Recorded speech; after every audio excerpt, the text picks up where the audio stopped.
La mañanera de Ángel correspondiente al viernes de esta semana.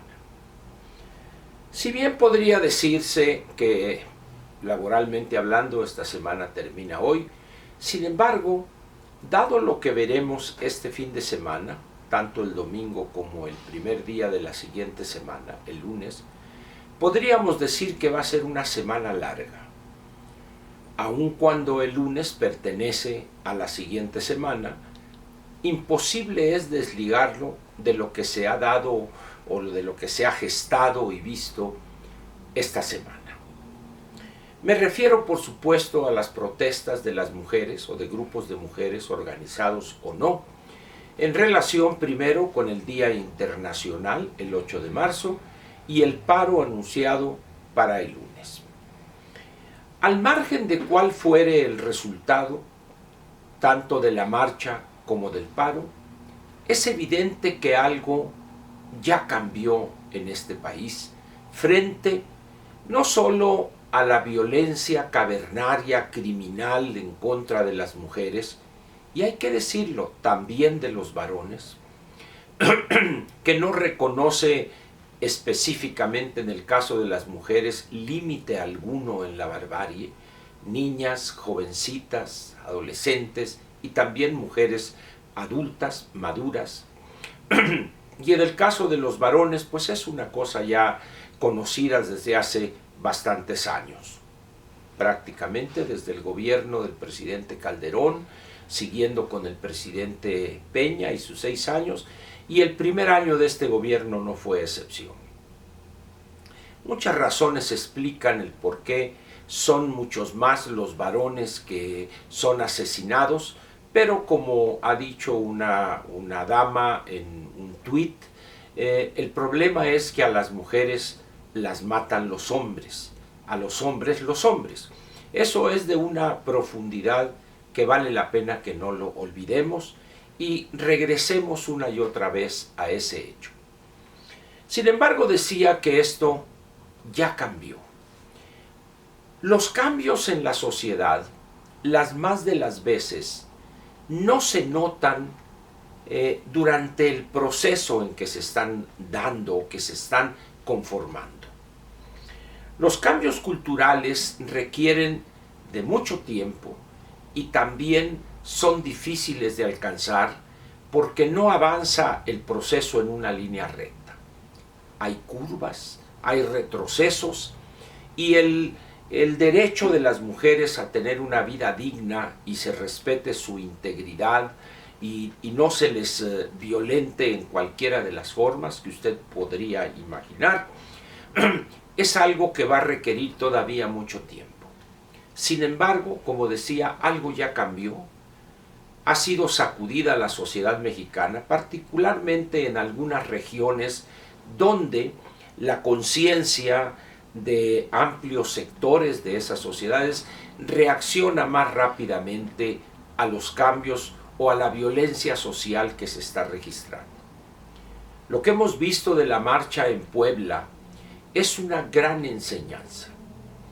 Si usted está familiarizado con lo que sucede o con la historia de Puebla y la sociedad poblana en general, existe un lugar común que dice que la sociedad poblana es una ciudad caracterizada por ser una sociedad reaccionaria, una sociedad, como dicen algunos un tanto despectivamente, mocha.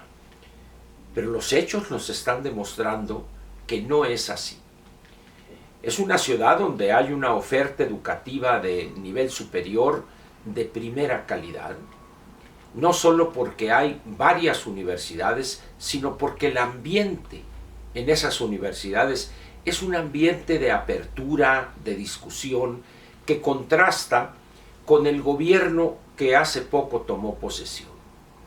La llegada de un personaje perverso, protervo, como es Miguel Barbosa, un hombre ya discapacitado o incapacitado para la gobernación, un hombre irresponsable en su cuidado, en el cuidado de su diabetes, lo llevó a que le amputaran primero una parte de su pierna a la altura del tobillo y ahorita tengo entendido que ya le han amputado algo más.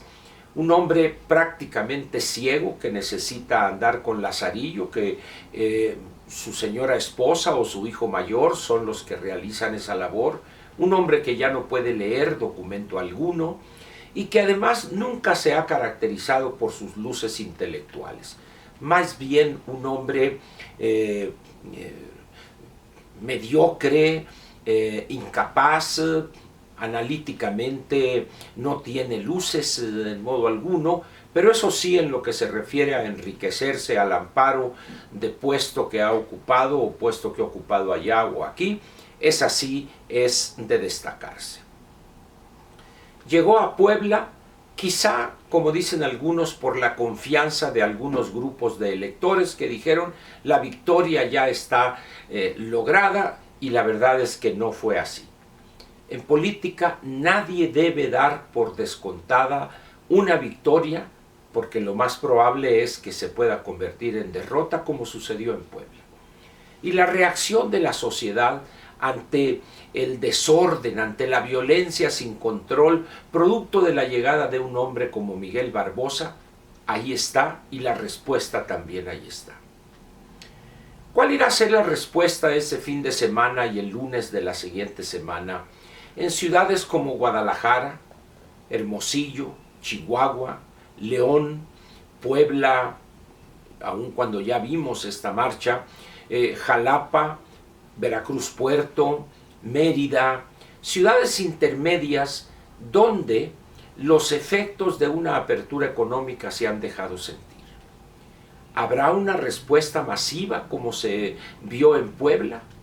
¿O simple y sencillamente dejarán hacer, dejarán pasar y las cosas seguirán como a la fecha?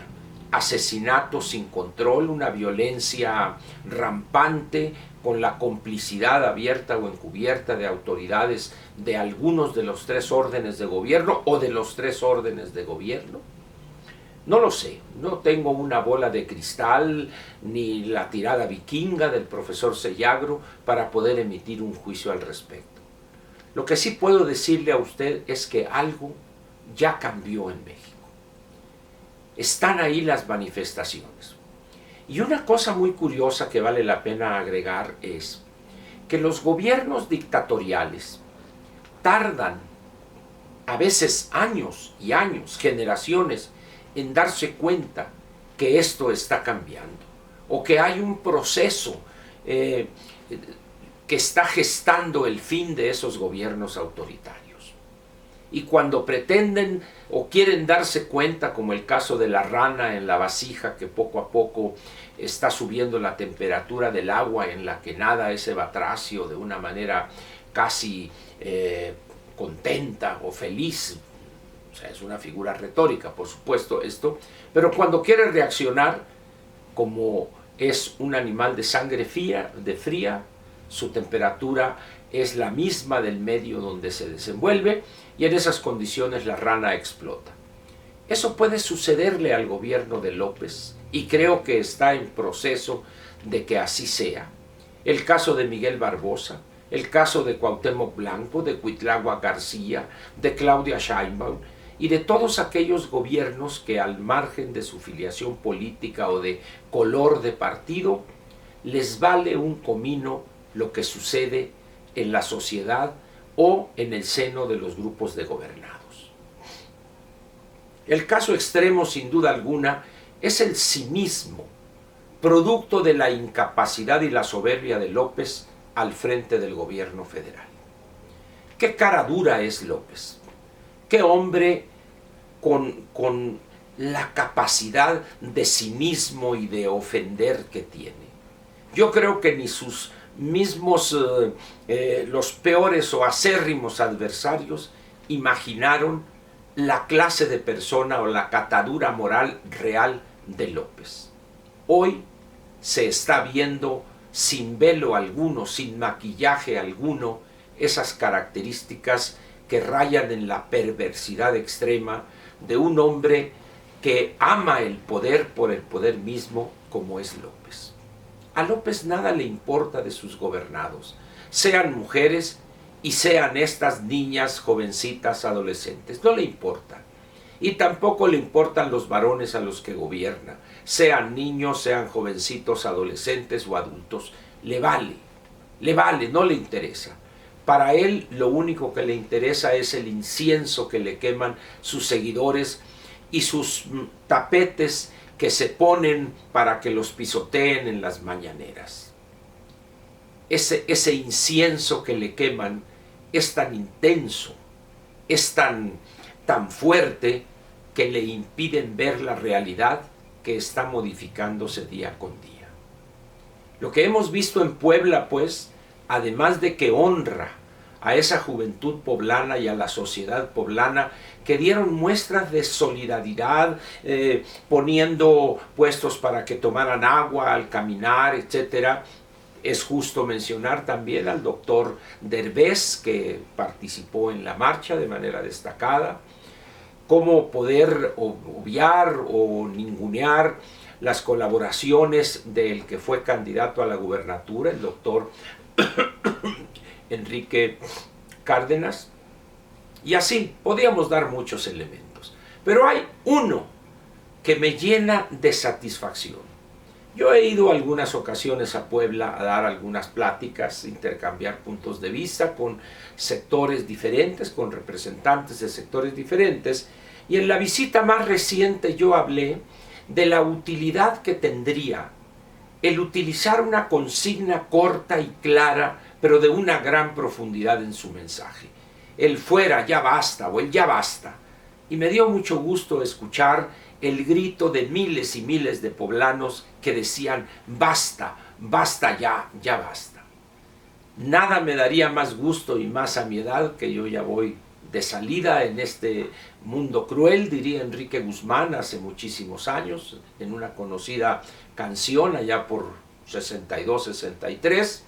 Adiós mundo cruel, ya nunca te veré, decía Enrique Guzmán.